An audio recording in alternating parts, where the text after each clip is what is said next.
talo fatu telefola radio Samoa i le nei tae au o talo le aso lulu. E le atoa so whaanofo e sea, po o le whaanofo e sea lava, o le whiaulea mo tangata whai ngā luenga a le soifo malolo ina wata ua o critical workers. A o le ma whaamatala ina i le pisi tele o au nanga tau le soifo malolo ina o na o le mahalosi o le pipisi o le whaamai. O lea wasau le whaasilisilanga mai le matanga luenga e mawhai o na foe critical workers nei wa mai a mawe le whaamai i le asolo na ono. Ma o tu unga e au fiele tatau o na negative siaki e lua e whaonga i le rapid antigen test. Ai mō tangata whai ngā luenga wa a fiele whaamai, ua tu mai le whaitalia e o atu ai pē whai ngā luenga tu sa lava pe ua mawe le COVID. Ma e le ai se stand down o i lato fo i nei wa mauti noa wa mawe le whaamai.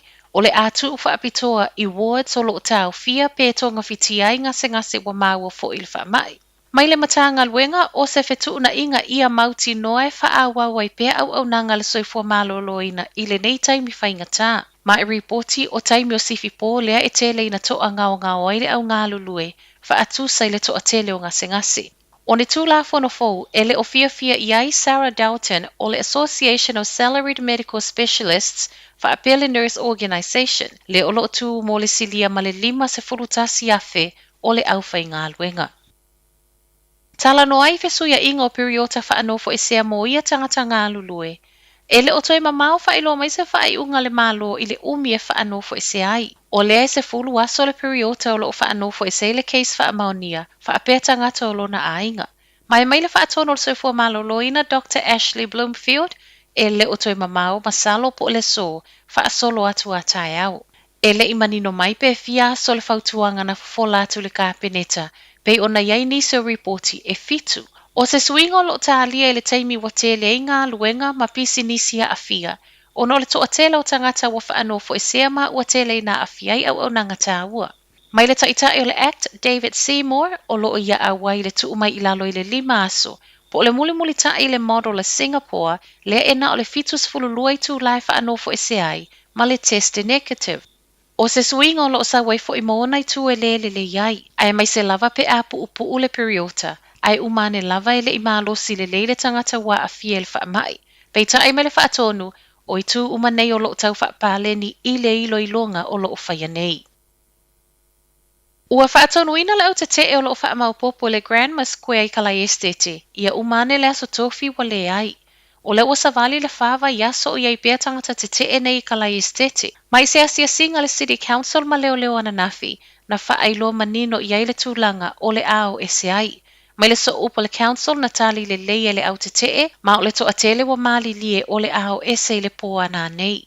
Ta ua le Council, e le vao le 5 i le fitu se fulu tangata o lo iai pēr i lea no fuanga. Tala le TV tasi o lo whaailoa ai, o lo mawhanawhana le Council o le au sita ia mamana ia le au te la lata o whaaiunga wa whaailoa atu iai. Ma o lea fo i o lo ofisota i le Council ma ainga o lo ono nofo lata ane le Grandma Square. O tangata nei o lo te vaccine mandates po o polo inga o lo whaamalo si ai tui o le COVID. Ua toe whao popo le malo le umi au ngai visa le tu ma ua silia ma le toa se lau tangata Ukraine. O se tasi leo fesoa soania le malo ni usila, ma ua manui ai le se lau wha se fulu tangata Ukraine na tu e uma leo ngao visa i le tausanga nei. O lewa o komeki ona wha o popo leisi se fululua masina e au ngā ai. Mai le minister fe malanga inga Chris Whaafoi o se suinga ua whaia a o mawhatia Ukraine i whai ngā Lucia. Ma oni oso whainga e ono le mawhai ona toe fo i nisi o lātou a inga. E se mai i visa, o lea fo i ua wa aile māloi whaatangana whaapitoa i tua oio ni usila e mawhai e ona anga wa a inga o tangata Ukraine o lo i totonu o le atunuu. Tala muli, ua maua lunga tele le lama tio ni usila i le whaamai, ma ua la patai masui ai malona tūlanga i le vaaya Amerika. O le level 4 po le very high le ua tuu iai ni usila i le lisi, a le CDC po le Center for Disease Control and Prevention na Amerika, ma ua whaatonu inai pase se malanga mai i ni usila. Ia mauti noa mai a whaia tui pui o le COVID, ma usita ia ta iala mo pui puinga. O le lisi leo lo ofua le maua lunga o cases whaamawina i so o se atunu. Ma o le suinga o sa wai le mai a whaamawina o le 2 afe, valu se lau ivas fulfa cases fo wana nafi.